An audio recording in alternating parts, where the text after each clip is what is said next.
Uncle, আপনি জানতে চেয়েছিলেন না রাজীব আমার কে হয়? You rascal! কি করছো তুমি হিমেল? যা এতদিন করা উচিত ছিল।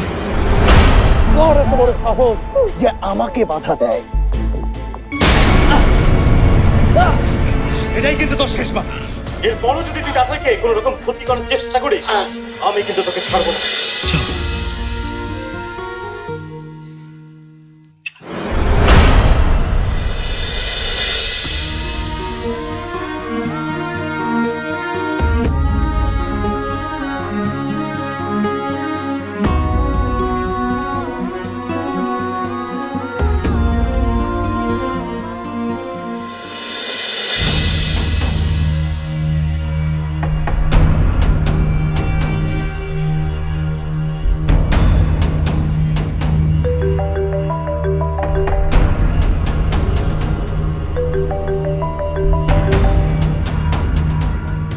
মাই ডিয়ার ডিয়ার সিস্টার, এখন আর কি বা বলার আছে? হেরে গেছো। You are just a loser. আর এটাই শেষ কথা। শেষ কথা? কোনো কিছুই শেষ হয়নি রাজীব। সিনথিয়া কোনো কিছু শেষ না করার আগে কোনো কিছুই শেষ হয় না। নাটক তো কেবল শুরু। তারপর কিচ্ছু করতে পারবে না তুমি। কেন পারবে না জানো? কারণ আমার আর তাৎপর্যের মাঝখানে এমন একজন কেউ আছে সেটা আমি কোনোভাবেই বুঝে উঠতে পারছি না। কেউ একজন কিছু একটা মানে কি আছে? কার কথা বলছিস? হ্যালো হ্যালো রাজীব, কিসের কথা বলছিস তুই? সেটা এই মুহূর্তে না জানলেও চলবে আপু।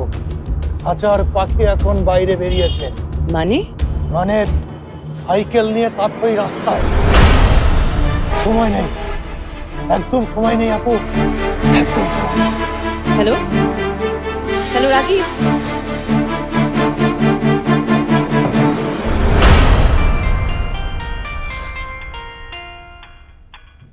রাজীব এত বড় সাহস ওর? আবার এখানে ফোন দেয়? কি এখনো স্বাদ মেটেনি নাকি জেলের ভাত খাওয়া শখ হয়েছে? একটা কথা মনে রাখিস, আমার বোন তোকে মাফ করে দিয়েছে বলে কিচ্ছু বলছি না আমি, তা না হলে তোকে তোকে মাফ করে দিয়েছে বলেই কি বোনকে এই মধ্যরাতে একা একা রাস্তায় ছেড়ে দিয়েছ হাওয়া খাওয়ার জন্য? মানে কি বলতে চাস তুই? বলা বলি অনেক হয়েছে, এবার আমি করে দেখাবো। আমার অপমানের প্রতিশোধ আমি তাৎপর্যের উপরে নেব। তোকে কেন ফোন দিয়েছি জানিস? যাতে তাৎপর্যের শাস্তির সময়টা তোরা ঘরে বসে ছটফট ছটফট করিস। হ্যালো হ্যালো হ্যালো, কি রে বাবা, কি হয়েছে? তাতে খুব বিপদে আছে না, রাজীব ওর পিছু নিয়েছে। কি বলছিস? হ্যাঁ বাবা, যে করেই হোক রাজীবের হাত থেকে তাতেকে বাঁচাতে হবে। আমি বেরোচ্ছি। দাঁড়া হিমেল, আমিও যাবো। চলো।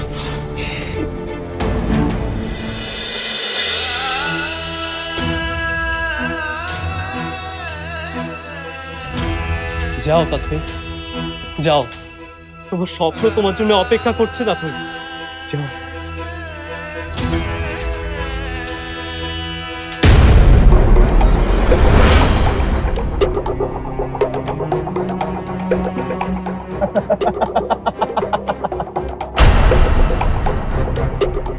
রাজীব, আবার